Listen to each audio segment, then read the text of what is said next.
नमस्कार, आप देख रहे हैं न्यूज़ 14 भारत और मैं हूं मुशफिक खान। जैसा कि आप जानते हैं, बिहार में एनडीए की सरकार बन गई है और नए मंत्रिमंडल का गठन भी हो गया है।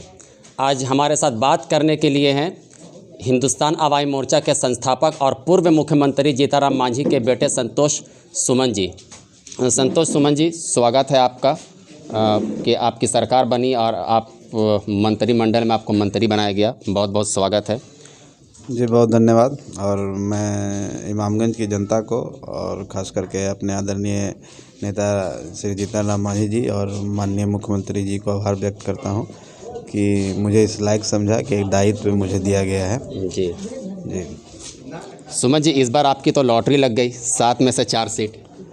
देखिए, लॉटरी क्या होता है, हमने मेहनत किया है और उन कार्यकर्ताओं का अभिनंदन करते हैं, उनको नमन करते हैं, उनके कारण हुआ है। और हम तो सिर्फ मेहनत करने में विश्वास रखते हैं, गरीबों की सेवा करने में विश्वास रखते हैं।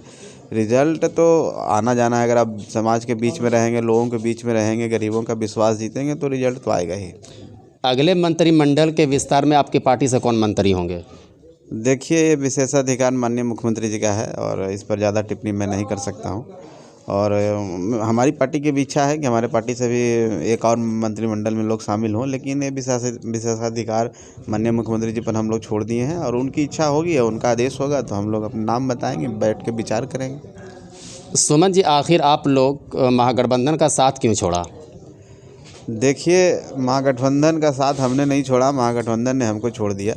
हम डेमोक्रेटिक व्यवस्था में विश्वास रखते हैं। लोकतांत्रिक व्यवस्था में जब पार्टियां का गठबंधन होता है तो एक समन्वय कोऑर्डिनेशन होता है, वो कोऑर्डिनेशन पर सारा होता है, कॉमन मिनिमम प्रोग्राम होता है। हम तो सिंपल सी बात की है कि एक कोऑर्डिनेशन कमेटी बना दिया जाए और उस बात को इनकार किया गया और दरकिनार किया गया और इस तरह से प्रिटेंड किया गया कि हम एक छोटा सा प्राणी है, हम छोटी सी पार्टी, हमारे अंदर क्षमता नहीं है और इनका कोई जनाधार नहीं है, इसलिए इनकी बात को इग्नोर कर दो। कहने का मतलब है कि एक समांती विचारधारा होती है ना, कि वन मैन कमेटी की बात है कि ऊपर से जो आदेश आएगा उसका हमको पालन करना है। तो हम तो लास्ट तक कोशिश करते रहे कि भाई आप कोऑर्डिनेशन कमेटी बनाइए, कोऑर्डिनेशन कमेटी में बैठ के विचार होगा और आगे की रणनीति तैयार। लेकिन उन्होंने अनसुना कर दिया तो हम भाई दूसरी जगह हम डिसीजन लिए, पार्टी के कार्यकर्ताओं को बुला के उनका फैसला हुआ कि नहीं, जहाँ सम्मान की रक्षा हो और जो गरीबों के हित के लिए काम करता हो और जो विकास की बात करता हो उसके साथ हम लोग कराना हो। तो सुमन जी, कहा यह भी जा रहा है कि आप लोग आरजेडी के संपर्क में हैं। कहा तो बहुत ही जा रहा है, आप भी कुछ भी बोल सकते हैं, कोई कुछ बोलने के लिए सबको आज़ादी है, लोकतंत्र में बोलने दीजिए, जो दिखता है वही सही है। तो इस बार आपको लगता है कि नीतीश कुमार 5 साल सरकार चला पाएंगे? वही चला ही सकते हैं, हम नहीं समझते हैं किसी दूसरे में क्षमता है। जो लोग सोच रहे हैं वो गलतफहमी में है। तो इस बार चुनाव में जेडीयू और बीजेपी को कम सीट आई, क्या इसकी वजह से वीआईपी और आप ज़्यादा सीट की मांग कर रहे थे?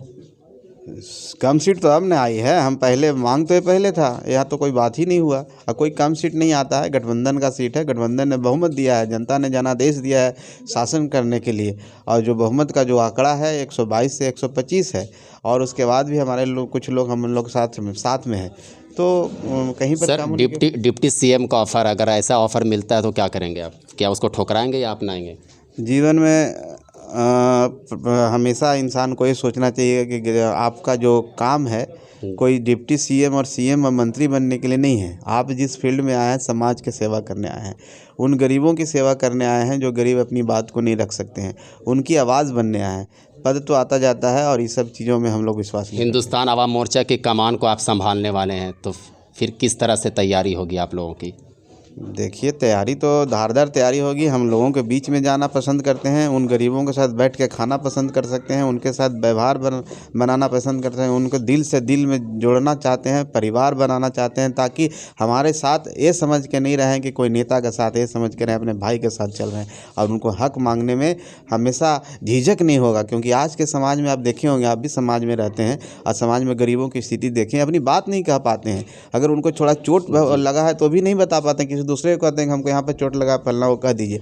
हम उनकी आवाज़ बनना चाहते हैं, उनमें आवाज़ देना चाहते हैं, उनको वो आवाज़ इतनी हो जाए उनकी कि आवाज़ दिल्ली और पटना तक सुनाए। युवाओं के लिए ऐसी कौन सी योजना लगे, क्योंकि युवाओं को काफ़ी आपसे उम्मीद है और आप भी एक युवा हैं और मंत्रालय में आए हैं, कैबिनेट में मंत्री हैं, उनके लिए ऐसी क्या योजना होगी? देखिए, जाहिर सी बात है, युवाओं का ये देश है, 65% लोग युवा हैं और युवा के लिए ही काम करना चाहिए। देश की दिशा दशा और भविष्य ही युवा हैं।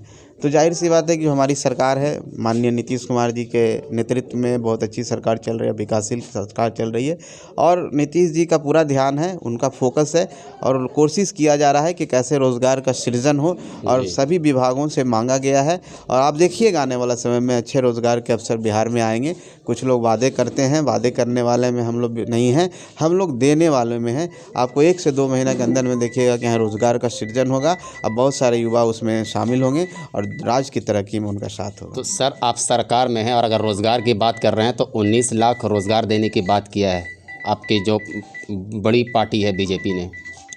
देखिए, सरकार जब चलती है तो कोऑर्डिनेशन से चलती है, एक कॉमन मिनिमम प्रोग्राम से चलती है, सब तय होगा और जो है जितना हम लोग रोज़गार दे सकते हैं। 19 लाख रोज़गार मिलेगा सर? देखिए, ये सब बात तो कुछ लोग कह रहे हैं 10 लाख देंगे, कुछ लोग 20 लाख दे रहे हैं, पहले कैबिनेट में दे देंगे। किया है सर, ऐसी कोई बात नहीं है। माननीय नीतीश कुमार जी मुख्यमंत्री हैं और उन्होंने ऐसी कोई बात नहीं की है। जब हम लोग सब बैठेंगे और रोज़गार, आपने बोला ना कि जितना हम लोग सृजन कर सकते हैं मैक्सिमम, जो हमारे आंतरिक स्रोत हैं, जो हमारे पास क्षमता है, ऐसा नहीं ना कह सकते हैं कि हम सभी लोगों को रोज़गार देंगे। हमारी जनसंख्या है, जनसंख्या के हिसाब से बहुत सारे कारण है। कृषि का क्षेत्र है, कृषि के क्षेत्र से हम लोगों को जोड़ सकते हैं, रोज़गार उसमें भी मुहैया होगा। तो जाहिर सी बात है कि रोज़गार जब उसमें भी मुहैया होगा, लोगों को खुशहाली होगी, तो वो कि रोज़गार का ही एक रूप है।